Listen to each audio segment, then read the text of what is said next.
Alhamdulillah, alhamdulillahilladzi wa'ada alladina amanu wa amilus salihati jannatin tajri min tahtihal anhar. Ashhadu an la ilaha illallah wahdahu la syarikalah wa ashhadu anna sayyidana Muhammadan abduhu wa rasuluhul mab'usu birrisalatil munirati ila jami'il khalaiqi wal bashar.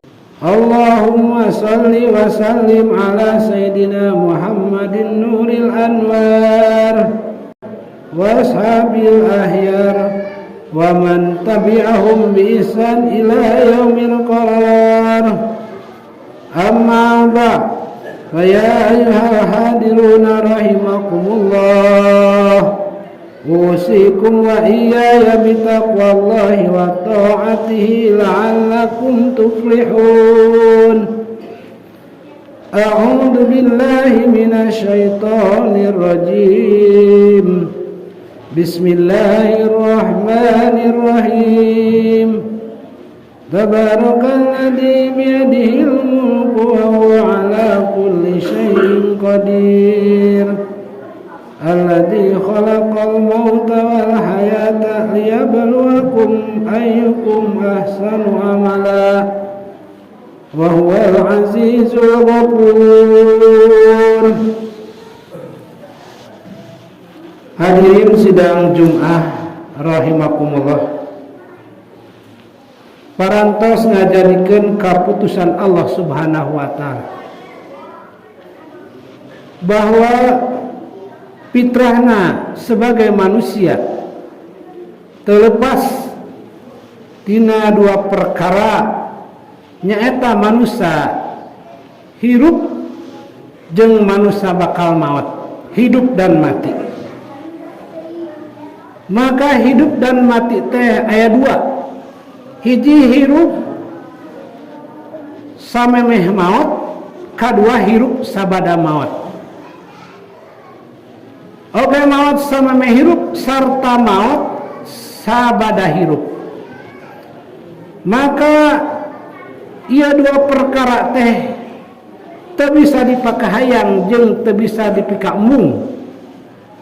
Anu mung hirup tetap dihirupkeun ku Allah, anu mung maut nya kitu ku Allah tetap dimautkeun ku Allah.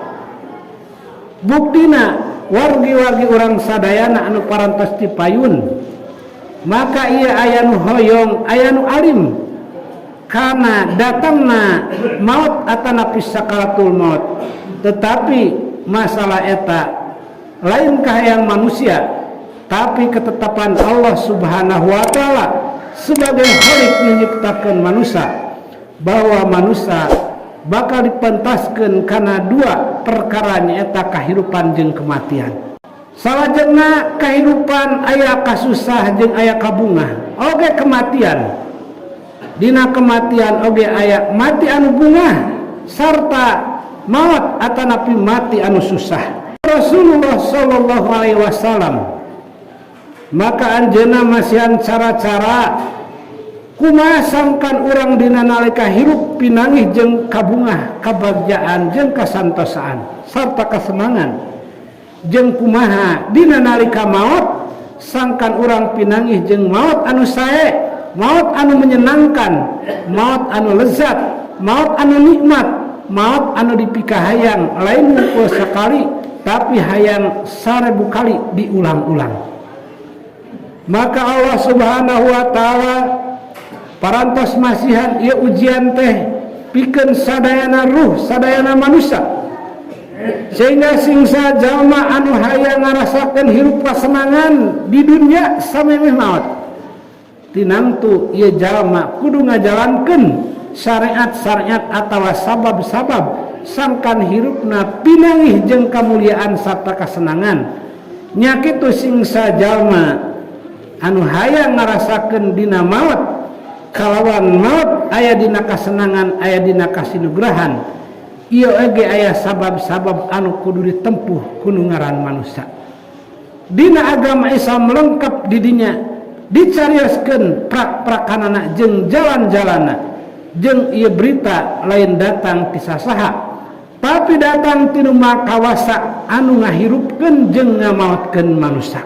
Kumaha cangkan jalma hayang hirup senang dunia oge hirup nalika senang di akhirat mati dina nalika kaayaan kesenangan maka eueuh cara iwati ku tata cara kahirupan baginda Nabi maka anu diringkas ku ngaran amal-amal anu soleh lain mukul amal anu alus tetapi amal anu soleh sabab alus jeung soleh beda.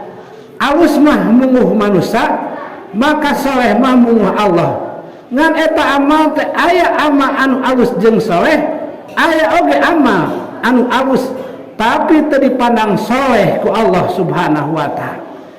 Maka di dieu pikeun menangkeun amal-amal soleh kudu diuger ku keimanan ku keislaman sehingga setiap pekerjaan-pekerjaan orang iman oge orang Islam maka ia dipandang amal soleh. Tetapi amal-amal najan alus kerjalma anu teu iman jeung kerjalma anu teu Islam maka najan alus eta amal henteu kasebutkeun amal soleh. Urang sing pinter ngabedakeun sabab soleh mah ugeran agama ugeran Allah anu bakal dialuskeun di dunia oge bakal dialuskeun di akhirat oge bakal dialuskeun dina nalika sakaratul maut. Tetapi amal anu alus mah tapi teu kawengku ku kasolehan lantaran henteu ditilaman ku keimanan jeung kaislaman maka ieu teh ngankur meunang kasenangan dunia unggul dina nalika maut jeung dina nalika balik ka akhirat can tangtu meunang kasinugrahan sabab iman jeung Islam teu kabawa dina nalika maut. Maka keur ngayakeun jeung keur meunangkeun modal iman ieu aya usahana aya ugeranana oge aya carana sehingga keur ngadatekeun iman maka Allah subhanahu wa ta'ala oge Rasulullah parantos marintahkeun carana singkatna cek basa urang mah sing daek datang ka masjid ajak jalma ka masjid insyaallah eta teh iman jeung kasolehan bakal datang ka urang sadayana keur ngajalankeun rupa-rupaning syariat agama anu dicanak ku baginda Muhammad sallallahu alaihi wasallam. Maka ku ayeuna sakitu keur ngengingkeun perkara ieu kacida gampangna tinggal kadaek keyakinan sarta kaislaman urang diterapkeun dina perilaku kehidupan sehari-hari. Barakallahu li wa lakum bil ayati wa dzikri hakim wa taqabbal minni wa minkum tilawata innahu was-sami'ul alim wa qur rabbi warham wa anta khairur rahimin.